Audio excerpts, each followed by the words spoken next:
So, just to give you an idea, before we start the game play tutorial, this is how many cards we currently have in the deck right here. And I'll show you how that pans out there. And here they are all laid out. All of the cards are here. Take a look at them here.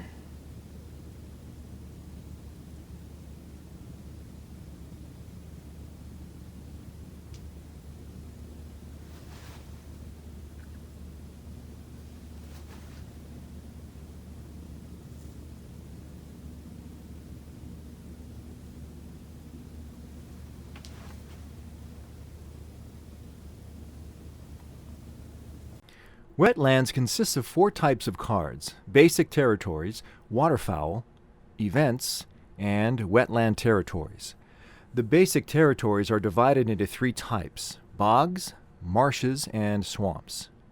The 3 symbols you see here are the foundation of how the game mechanic operates. You'll see these symbols in some form on every card in the game. In a 4-player game, you'll use all 21 of these basic territories.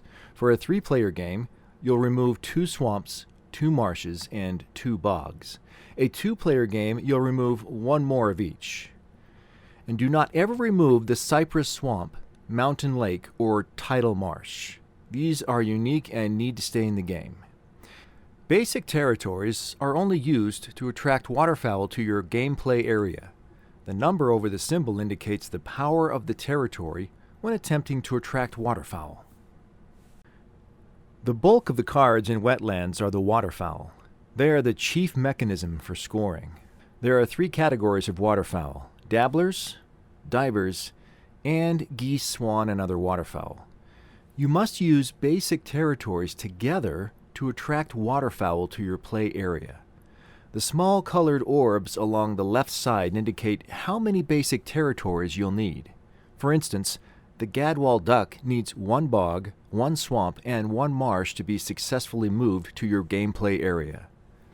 Each waterfowl has one of 2 primary functions when they are in your play area. First, they are used to capture wetland territories, and second, they are used to attract other waterfowl. The first function is indicated by the dark blue orb in the upper left of the card, and the number indicates how strong the flock is, which when added up with other waterfowl can be used to capture the wetland territories. The second function will have one of the 3 types of territories in the upper left, also with a number. This functions the same as the basic territory, but it's permanent in your play area to continually increase your ability to attract bigger and better waterfowl. Some waterfowl have abilities that are indicated by the plus sign and a short blurb about what the ability is. As you see here, the bufflehead duck allows you to have up to 9 cards in your hand instead of 7. Now this is really important. All of the functions and abilities on the waterfowl cards are only usable as long as the waterfowl card is in your play area. When you place a waterfowl card on a territory, it is out of your play area and can no longer use its abilities or functions. The victory points associated with waterfowl are only calculated if the waterfowl is occupying a wetland territory. To win the game of Wetlands, you need to score victory points, and the only way to do this is to capture wetland territories. Wetland territories also are categorized with the 3 land types.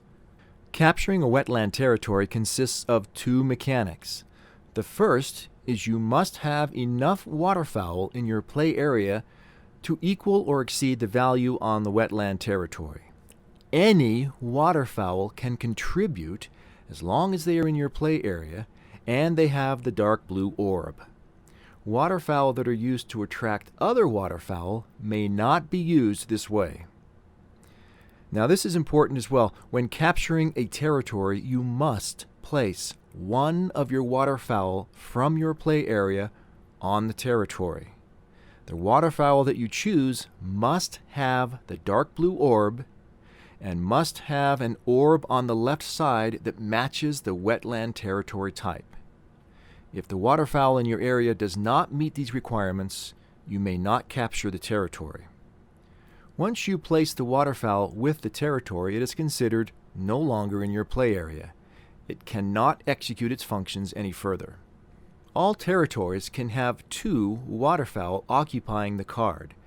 Adding an additional waterfowl can be done in a later turn and is desirable because it adds to the victory points. Finally, the event cards. Event cards can only be placed on territories, either yours or another player's. You collect an event card as a reward for capturing a wetland territory. Gaining this card becomes part of your hand, which can never exceed 7 cards at the end of your turn. You may never have more than 2 event cards in your hand at any time. If you capture a wetland and you already have 2 event cards, you may discard an event and acquire a new one.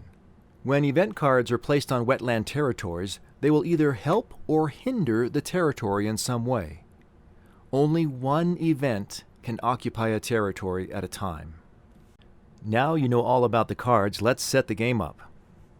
We will simulate a 3-player game, so we'll need to remove 2 each from the basic territory card types. Remember, do not take the cypress swamp, tidal marsh, or mountain lake. Those must stay in.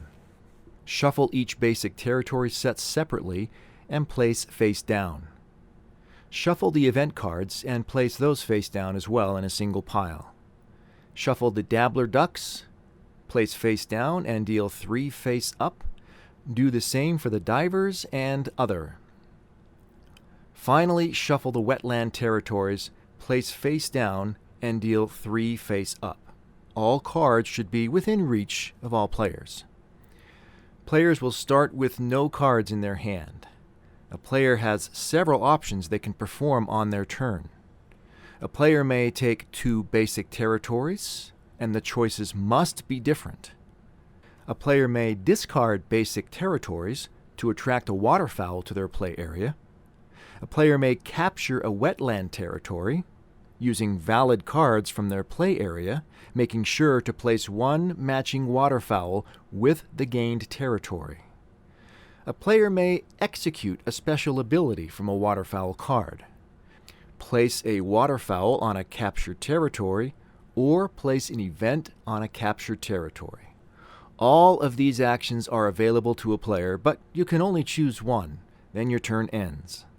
Some abilities on waterfowl cards are passive and do not require an action. Cards referred to as in your hand should be kept concealed, and you can never have more than 7 in your hand at the end of your turn. If you have more than 7 cards in your hand at the end of your turn, you must return cards back to their respective piles, tucking them underneath at the bottom of the pile. There is no rule for who goes first. There's so many different ways to start a game. Youngest player goes first. Person with the biggest beard goes first.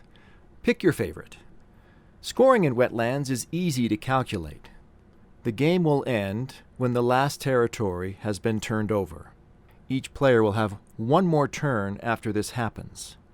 And when the game ends, add up all the territory card points along with the points from any waterfowl on the territories, and make any adjustments from the event cards. Waterfowl in your play area will not score.